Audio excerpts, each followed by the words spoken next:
JD Vance is dropping the hammer on every single blue state governor. As you know, Donald Trump gave JD the keys to the fraud task force at the national level.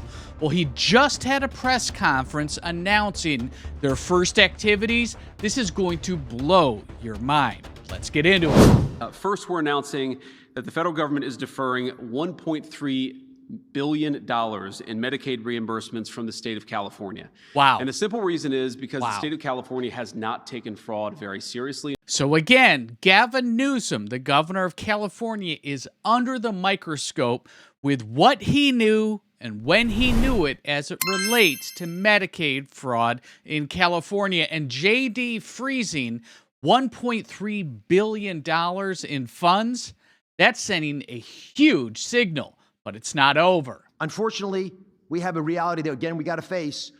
A third of all hospices, a third of all these programs in the entire country are in Los Angeles. Ask yourself, how is that possible? It's not. There are not that many people dying in Los Angeles. We're not talking about California, just Los Angeles. So Kim and the team, with Janina Ugo and a bunch of other great folks, went through the list of all the people, and we believe that at least half of the hospices in the entire area around Los Angeles are fraudulent. And today we announced 800 of those hospices have been suspended. That's getting us, close to where we think we should be. 800 hospices that last year charged the federal taxpayer $1.4 billion will no longer be paid. Now, Mr. Vice President, if your core business was shut down by the federal government, would you call? Yes. You would call. Crickets. We have less than 20 who have complained. We're not even sure those are legitimate. 800 hospices shut down, and we're not hearing much. It's crickets out there. So we believe we're on the right path here. Folks, this is a huge winning topic for MAGA and for Donald Trump and JD Vance going into the midterms, specifically rooting out fraud. They haven't turned their attention just yet to Minnesota. They will a bit later here in this press conference, but right now, $1.3 billion has been frozen. Over 800 hospice centers just in the surrounding proximity to Los Angeles are now effectively shut down, and a fraction, single digits of those shut down hospices have called. What does that tell you?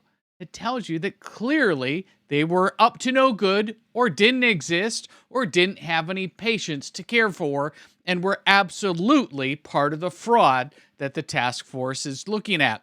But it gets better. The Hawaii Medicaid program has received billions and billions of dollars from the federal taxpayers. And of course, Hawaii taxpayers have paid in a lot of money into this program over the last years as well. Guess how many convictions or indictments has Hawaii had over the last few years in its Medicaid fraud program? The answer is zero. Not a single indictment, not a single conviction, because the administrators of the Hawaii program just don't take it seriously. They don't think that fraud is a big enough problem. They don't care about protecting resources. They don't care about protecting that Medicaid program. So again, another blue state that's just turning a blind eye to massive amounts of fraud. In this case, Hawaii, where they've had no convictions, no investigations. So their whole Medicaid anti-fraud unit is just accepting a paycheck and doing nothing. But they finished the press conference with a banger. You have to see what's next. You said that administrators they don't care, or that they're neglectful with the funding, but does your team think that there are bureaucrats in federal or state governments who are actually complicit in helping fraudsters? Well, we think it's possible, right? I don't want to prejudge these things, but we've certainly seen reports of, for example, Gavin Newsom in California or Tim Walz in Minnesota getting these reports that there were fraudulent activities happening in their states and then looking the other way.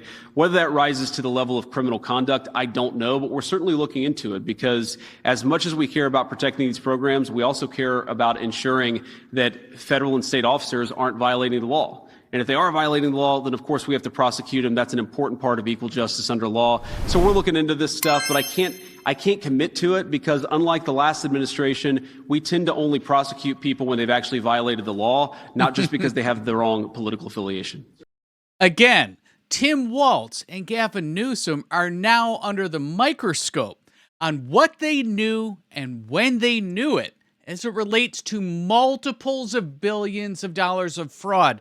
Hospice fraud specifically in the Los Angeles area is getting a keen look right now.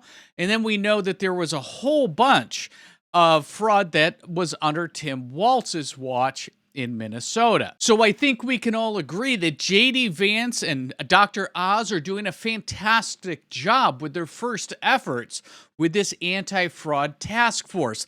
They're not just getting millions back, they're targeting multiples of billions of dollars of fraud. And incidentally, they put notice to all the governors in all 50 states that they are putting their name, their personal name, effectively on the task force and any fraud that may be found. They're giving them an opportunity to clean the skeletons out of their own closet. If they choose to do that, it's up to them. But we can see clearly now where this is going as we get closer to the midterms. The temperature in California is going to start to pick up.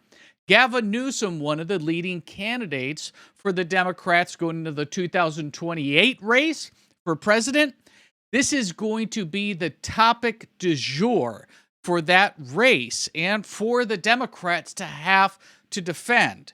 Again, Newsom's defense, we already know it. He's going to say, well, I wasn't aware. But the thing that they're not counting on and that we're starting to see in Minnesota is that there are multiples of whistleblowers that are going to the federal authorities now, specifically saying that Tim Walz and his AG, Allison, the top law enforcement officer in Minnesota, were very aware of the fraud, that it was brought to their attention and they did nothing about it. It's a big deal, and this story is doing anything but going away. So we can conclude that Gavin Newsom and Tim Walz are having a hella bad day. So if you've yet to subscribe to the channel, we would love it. If you did, you can do that right up here. Just click that button. And we have a couple stories over here on my right shoulder that we think that you'll love. Check them out. They're all coming up next.